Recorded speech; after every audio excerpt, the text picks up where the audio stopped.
Проект ДНК с Йордан Йорданов е предаване за нова наука, образование, културологичен анализ на историята, идентичността и актуални теми и въпроси за обществото и държавата. Йордан Йорданов е писател и изследовател с дългогодишен опит в сферата на науката и културата, общественик и деятел, радетел на българската история и традиции. Публична личност с множество обществени изяви, организатор на научни конференции, юбилейни събития за пробуждане съзнанието на българите към разумен и добродетелен живот. Изучавал е архитектура и строителство, обществени науки, публична администрация и управление на образованието в град Варна. Автор на литература, свързана с българската история, култура и нравствено развитие, представена в няколко книги и множество изследвания и доклади. Йордан Йорданов предлага създаването на нов образователен модел, разработван и представен публично, който е систематизиран в научния труд «Обща теория на образованието».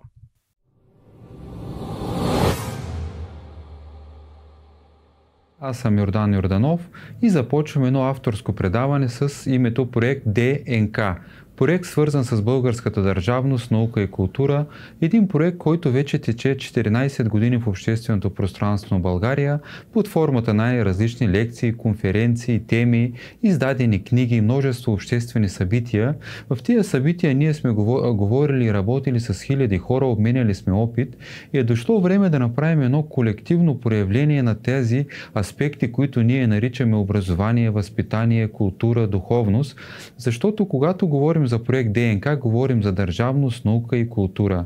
Ние не сме предаване, което търси свободни разбирания по много въпроси, а ние вече сме готови с известни решения. Знам, че и вие, които слушате, също имате определени готови решения по определени въпроси и ви предлагам в това предаване заедно да намерим тези работещи решения, които да повдигнат българския народ на нивото, през което той се е проявявал през различните хилядолетия.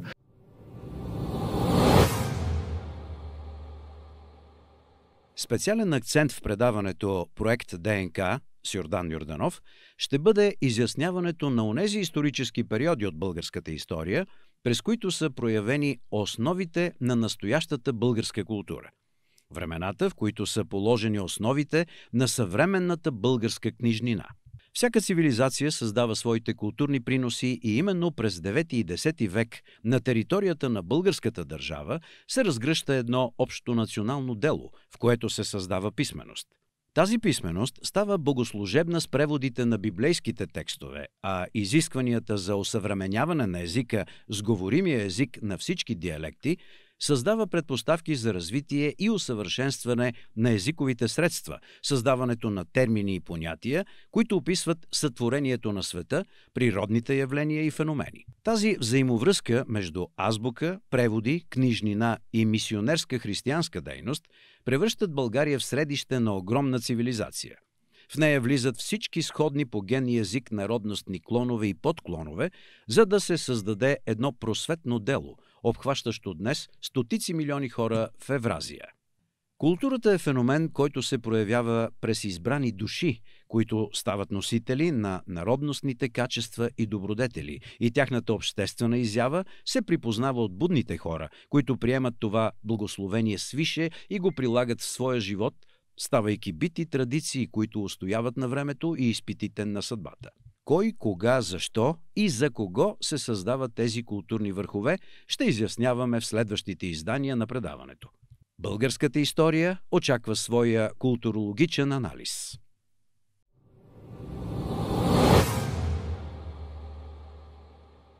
Когато говорим за българи, говорим за една твърде древна общност, която е живяла под формата на различни народностни колена, които тръгват от Балканите, придвижват се, създават регионални култури и държави, но винаги те се концентрират и се връщат и особено като духовен капитал се проявяват на територията на Балканите, Европа и Евразия, защото всъщност това е място, в което се създава новата култура, която ние всички проявяваме в индивидуален, групов и в обществен план. Това е едно предаване, което освен големите дълбочини на науката като прозрение и като същност, ще търсим решение на актуални обществени въпроси, в които всеки един от нас ще прояви своите качества, за да можем да повдигнем нашето общество. Когато говорим за общество, е добре да си припомним думички като хуманизъм, защото хуманизмът е този, който ни прави хора. И именно добрата хомогенност на обществото, в която хора от различни възрасти, професии, качества, дарби, умения работят заедно, когато ние като нация ще имаме една обща цел и една обща посока, само тогава ние можем да се развиваме и да се наричаме хора, които са добри, хора, които са разумни, хора, които търсят светлина в ума, чистота в сърцето, хора, които искат да се развиват и проявяват в различните времена с това, което е тяхната актуална задача и мисия. Когато говорим за българите, говорим за народ с мисия и тая мисия ние виждаме изразена и проявена през хилядолетията в различни културни аспекти. Говорим за времето на 9 и 10 век, когато се създава азбука, книжина, култура. Говорим за последващите векове, в което всеки един българин се е проявявал на определено ниво, в което сумарно се е създавал българския народ, като един високо издигнат народ, в който културата, образованието са били основни ценности. Като специалист по управление на образованието, който има и специализирани такива трудове, смятам, че пътят, по който ние може да се развиваме, именно по линията на образованието. Под образование обаче аз разбирам едно по-широко тълкуване, т.е. ние имаме възпитание, образование, култура, духовност, всичко това са различни подкатегории на образованието. Под образование ние трябва да разбираме, че човекът трябва да придобие образ, т.е. той трябва да придобие една завършеност и съответно да прояви това, което природата е заложила в него. Природата е заложила във всеки човек определени дарби, определени таланти, определени способности и всичко това ние трябва да проявим в нашия обществен живот. Общественият живот обаче е едно голямо понятие, което всеки разбира според нивото на своето развитие и според нивото на своето съзнание. Като специалист по обществени науки бих искал да разгледам в поредица от телевизионни предавания въпросът какво е това обществен живот, какво е това общество, което е подразделено на подобщества и групи и как да създадем един хомогенен, национален, единен организъм, в който всички хора да имаме общи стремежи. Разбира се, говорим за стремежи, които са възходящи. Уреждането на нашия битов материален живот е особено важен, защото нашите деца трябва да имат социални условия, добри природни условия да се развиват. Съответно, те трябва да разберат, че от тяхното уважение към по-възрастните поколения, от които те трябва да се учат и от които те добиват своят опит в поколенията, зависи структурата на нашето общество. Тоест, трябва да разберем, че трябва да има едни възгледи, ценности, едни схващания, които да формират един национален светоглед, в който всеки един от нас да се проявява според качествата, дарбите и възможностите, които има. Образованието за мен е този подход, този метод, който ако бъде приложен по един правилен начин, ние ще можем да изградим едно общество, в което всяко едно дете ще получи определено базово ниво, което да бъде равнопоставено независимо от големината на селището, в което то е родено, независимо от това какви материални възможности има това дете. Като специалист по управление на образованието, който е автор на трудът Обща теория на образованието, ще разгледаме какво е това индивид, какво е това група, общество, доколко и как се формира индивида, как влияе върху него родът, как влияе върху него това, което наричаме семейна среда, какво означава социална среда, социален живот, какво означава всичките тези подкатегории на знанието, за да можем да формираме един национален обществен живот. Нашите деди са се доказали през хилядолетията, че могат да дават решения. Нашата задача и ние да дадем решения на важни въпроси. Под решение аз нямам предвид само решения за България, а имам предвид решения, сбор от решения, които да създават модели и тези модели да бъдат приложени на национално ниво и като вече национално добри модели с добри практики, те да бъдат заимствани от другите народи, защото ние сме част от регионални култури, ние сме част от континент и всичко това обаче прави едно голямо световно общество, защото ние живеем в свят на глобализъм, в свят, в който лошите практики добиват твърде така лесна, широка популярност чрез различните форми на медиите. Ние като българи, ние като отговорна телевизия, ние като отговорни хора трябва да направим и обратния полюс. Полюса на доброто, полюса на разумното и в този смисъл ще търсим нови решения, свързани с науката, защото когато науката бъде приложена за добро, тогава ние вече можем да говорим за успешни модели в образованието. По мои наблюдения, думата възпитание е изцяло неразбрана, защото ние трябва да знаем каква е структурата на човека, какво точно имаме да образоваме в човека и какво имаме да възпитаваме, защото виждаме, че децата минават през образователните процеси, излизат дресиране в определени направления, но когато има неблагоприятна външна среда, те се проявяват и по начин, по който ние им преподаваме външно. Тоест в човека има сили, които се проявяват по низходящ и възходящ начин. И именно възпитанието на тези сили, овладяването на тези сили, поставянето на човека в градивна посока е това, което ще ни направи българи, това, което ще ни направи успешни и това, чрез което ние можем да излезем на световната сцена като хора, които са много древни като народ. Защото историческите изследвания, особено историческите изследвания от последните 20-30 години, показва, че българите не са само най-древната държава от 681 година в Европа, защото е ясно доказано, че ние имаме държавност още от 153 година, 165 година. Преди това нашите деди са имали други форми на обществени, културен и духовен живот. Може да се върнем до хилядолетията назаде, защото когато говорим за древност и култура, говорим за периоди от рода на 8000, 6000 години, 5000 години преди Христа. И именно територията на България е намерено най-голямото археологическо богатство и разнообразие, което показва, че ние имаме много и разнообразни теми, които ще разгърнем в следващите предавания и всеки един от нас ще има възможност да научи нещо, а при по-бъдещи гъвкави форми и да сподели нещо. Благодаря ви за вниманието и нека заедно да продължим напред и нагоре. Благодаря ви. Проект ДНК с Йордан Йорданов.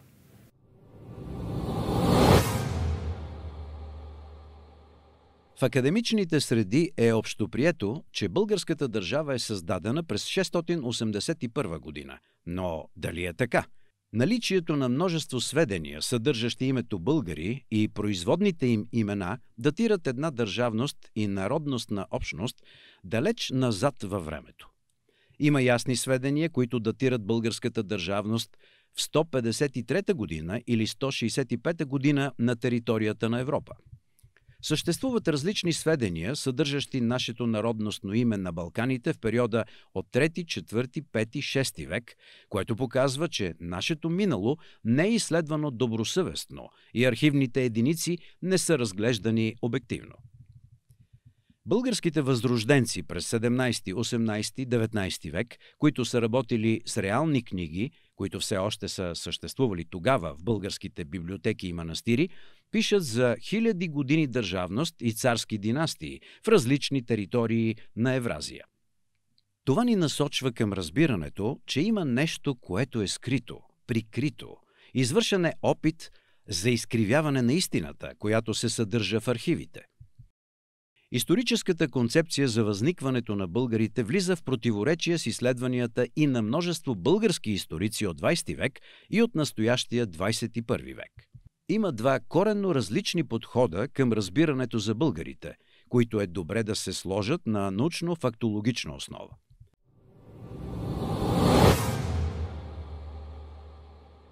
В академичните среди е прието, че началото на българската държавност е 681 година. Всички много добре знаят, че има стотици и хиляди документи, материално, нематериално културно наследство, които говорят, че българската държавност, българското общество и народ съществуват хиляди години преди това и отделните народностни подколена, които влизат в бъдещата българска държава на територията на Балканите в по-нови времена, са именно част от нея. Повече за това ще научим в следващият материал.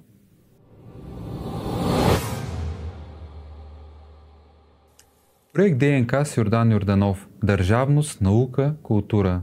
Когато определени групи общества обменят информация и търсят общи решения и насоки, е добре те да имат едно общо разбиране за понятийния апарат, който използват. Когато говорим за държавност, това е нещо, което под всички трябва да разбираме. Това е една обща територия, на която живее население, което има общ език, култура, бит, традиции, население, което има осъзната памет за общо историческо минало и което е още по-важно, тези същи хора трябва да имат разбиране за своето настояще и да имат общи цели и стремежи, към които заедно да така акумулират обществената енергия, за да могат да намерят решения, модели, с които да повдигнат съзнанието на целокупния народ, да повдигнат съзнанието на всеки един индивид и да се дадат добри базови условия за всички поколения, те да се проявяват според своите така вътрешни дадености. Под наука ние трябва да разбираме това, което е научно-експерименталното знание, това, което е утвърдено академично, но всъщност има и нови научни знания, нови научни възгледи, които допълват и именно едно по-проникновено разглеждане на отделните подкатегории на знанието ще бъде обект на нашето предаване. Когато говорим за култура, културата вече е едно също така доста общо понятие и сега под култура основно се разбира различните видове изкуства, но културата това е разбиране, един светоглед за живота, това са нашите отношения, това е всичките направления на нашия индивидуален, колективен и въобще обществен живот. Затова ние ще разглеждаме тези отделни теми и подтеми и ще вървим в една нишка на познанието, за да можем да свързваме отделните направления, за да можем да достигнем до една крайна цел, в която да има хуманизъм, добро, да има един възвишен стремеж към разумното. Затова ние ще разгледаме темите, за които говорим. Когато говорим за българи, обикновено си говорим за Балканския полуостров, а Балканския полуостров чисто археологически, исторически и люлка не само на Европа, ами на цяла Евразия, защото тук са открити най-старите археологически данни и податки, които свидетелстват за нашето материално и нематериално културно наследство. В обществените среди, в науката, в историята е прието, че началото на човешката цивилизация е в района на Двуречието, където са намерени различни материални доказателства, чието така дефиниране, определене и структуриране казва, че оттам започва човешкия живот. По-новите проучвания обаче от 20 век говорят за това, че всъщност Балканите са мястото, откъдето тръгват всички първообрази, които са намерени по-късно в Двуречието. И така, изследвайки различните направления на познанието, можем да изведем нашата първа тема, която е видове науки и видове знание. Когато говорим за видове науки и знание, ние знаем, че то достига до нас по различни начини и ние го възприемаме според степента на нашето съзнание и според това доколко ние сме възприемчиви и имаме така по-гъвкав, както се казва, интердисциплинарен подход към познанието. Тоест имаме знания, което идва от духовните предания, от духовните школи, които достигат до нас под формата на мъдрост на човечеството. Имаме знания, което ни е предадено под формата на митология. Когато говорим за митология, там се разказва за живота на божествата, за смесването на божествата с хората, а също така моите исторически изследвания и не само моите показват, че голяма част от историческите личности също биват обожествявани и при живе и след смъртта им, така че ние ще разгледаме и тази част от човешкото познание, от човешката история и култура. Тоест имаме митологично знание, от друга страна, но особено съществено и важно е това, което се случва преди 2000 години, когато на Земята се прояви Бог Слово и се даде една нова християнска наука, едно ново познание, което ние тепърва ще осмисляме и ще прилагаме в нашия живот. Защото за нас е важно да бъдем добри, да бъдем добродетелни, да развиваме своите качества и умения, но също така науката, духовността, религията трябва да вървят ръка за ръка и именно когато ние направим различен подход към различните видове знание, духовно знание, знание, което проистича от митологията, където е предадено в символен начин, научното познание, което е експериментално изведено и логически доказуемо, академичното познание в различните направления и всички други аспекти на това, което е достигнало до нас като културно наследство. Ще направим едно съпоставяне и ни взаимовръзки на тези различни информационни източници, за да можем да разберем кое е рационалното зърно, което може да ни ползва в нашия днешен настоящ живот, за да можем ние да бъдем актуални на живота, да имаме едно отношение към себе си и към заобикалящата ни среда, което да бъде продължение на това, което е заложено като исторически процес в хилядолетията. Тоест, ние трябва да знаем, че хората претърпяват еволюция и тази еволюция се съдържа в нашето минало, което ние изследваме чрез тези направления на знанието. И така, примерно, можем да разгледаме района на Двуречието, който се нарича и Месопотамия, в които са открити твърде много конкретни данни, факти, включително и тези десетки хиляди глинени плочки, които говорят за нашето минало.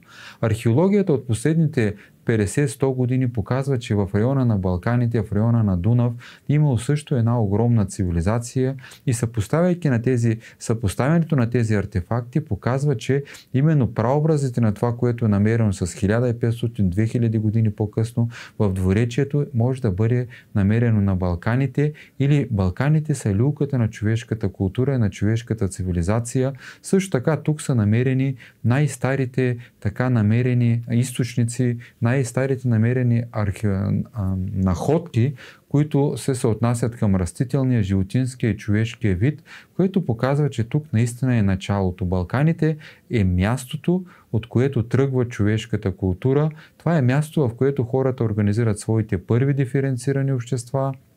Затова си говорим за различни намерени съкровища, за култура, за корабоплаване, и това е задачата, която предстои пред нашето предаване. Ние заедно да проследим тази културна нишка, тази културология, в която ние можем да намерим частичка от истината и да вървим по пътя на образованието и науката, които като методи и подходи съдържат всички останали. Образованието е методът, чрез който трябва да се структурира цялото общество, и образованието е подхода, който ще повдигне българския народ и българското общество, за да имаме една държавност, която да бъде в помощ както на българския народ, така и на цялото човечество. Благодаря ви за вниманието. Продължаваме със следващата тема.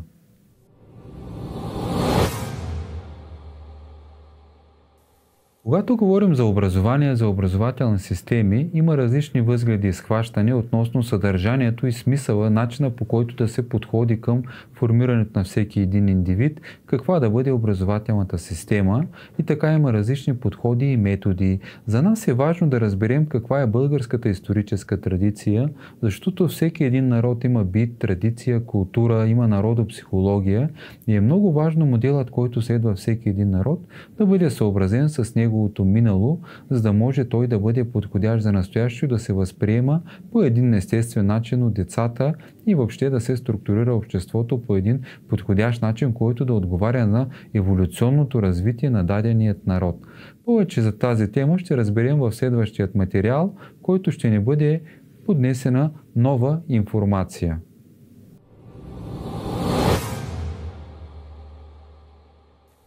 Добре е да разгледаме някои конкретни теми, свързани с Балканския полуостров. Балканския полуостров, освен със своята материална култура, която е засвидетелствана от археологията и всички други направления на знанието, ние трябва да знаем, че Балканите са люлката на много различни културни импулси и тези импулси са давани през изминалите няколко хилядолетия. Когато говорим за хора, за история и за култура, ние говорим за различни форми на държавността, за различни форми на науката и културата, която е давана от отделни единици и хора. Именно разглеждайки живота на тези личности и същности, ние можем да обхванем всички аспекти и направления на човешката история и това, което е по-важно, културната и духовната същност на развитието на индивидите, обществата, държавите и въобще на цялото световно човечество. Когато говорим за Балкански полуостров, ние можем да докажем, че много писмености са родени и проявени именно на Балканския полуостров. Знаем, че имаме различни писмености, които са образни, и вече достигаме до по-нови времена, в които примерно в 9 и 10 век на територията на нашата родина и въобще на територията, на която са се развивали нашите деди, за които е доказано, че чрез ДНК-то и чрез различните изследвания ние сме преки наследници, всичко това показва, че нашите деди в 9 и 10 век създават един нов връх в своето държавно и културно развитие. Това е именно делото на свети Кирил и неговия брат свети Методий, когато на територията на България се написва нова азбука, която прераства в нова книжина. Именно разпространението на тази книжина, която съдържа и правите думи, които свети Кирил подбира при превода на богослужебната литература, при написването на новите научни трактати, се превръща в една общоевропейска цивилизация и култура. Делото на нашите деди от 9 и 10 век придобива европейски измерения, защото Кирил и Методий разпространяват знанието на огромни територии лично, след това тяхните ученици продължават да работят и така българите, освен народ, който развива своята държавност, наука и култура, това е народ, който е народ цивилизатор, народ, който разпространява нови културни импулси, които съдържат и много високи духовни начала. Именно делото на Кирил и Методий е това, което поставя началото на създаването на една нова култура, която обхваща цяла Европа. Знаете, че свети Кирил и Методий са обявени за покровители на цяла Европа, защото тяхното дело съдържа предходните културни исторически етапи и ги надгражда в нова азбука, книжина и култура. И именно делото на Кирил и Методий ще бъде обект на разглеждане в някои от последващите теми, защото в това се състои ключа на нашата културна и национална идентичност. Нашето съвременно общество е разединено, разделено, с неясна геополитическа позиция. Това е така, защото след освобождението и още преди освобождението, 50 години по-рано, в България е направена една преднамерена намеса, която нарушава нашата национална идентичност за това кои сме ние, къде са местообитавали нашите деди, кои точно културни процеси са движени от българите и какво всъщност е българи, какво е славяни, какво е българославяни, какво е славяно-българи. В следващите предавания аз ще разгледам много ясно защо различните клонове на европейското население, които са наричани с различни имена от различни автори, накрая, а и преди това се обединявали няколко пъти все под името България. Какво означава името българи, от кога възниква това име, кои държави се казвали България, кои са другите подимена, които ние имаме като родове и народи.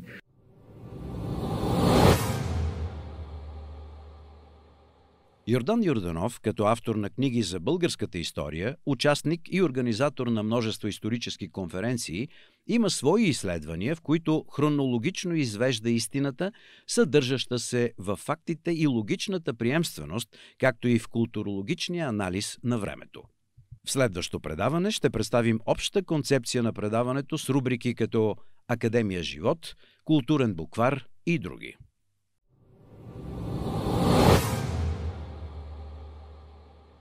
Благодаря ви, приятели, че бяхме заедно в минутите на проект ДНК с Йордан Йорданов. Продължаваме своите теми в следващите телевизионни предавания. Ще споделяме позната и непозната информация и заедно ще търсим решенията на въпросите, които се отнасят до всеки един индивид, до нашето общество и до нашият народ, като съставна част от цялото човечество. И нека заедно да продължим напред и нагоре.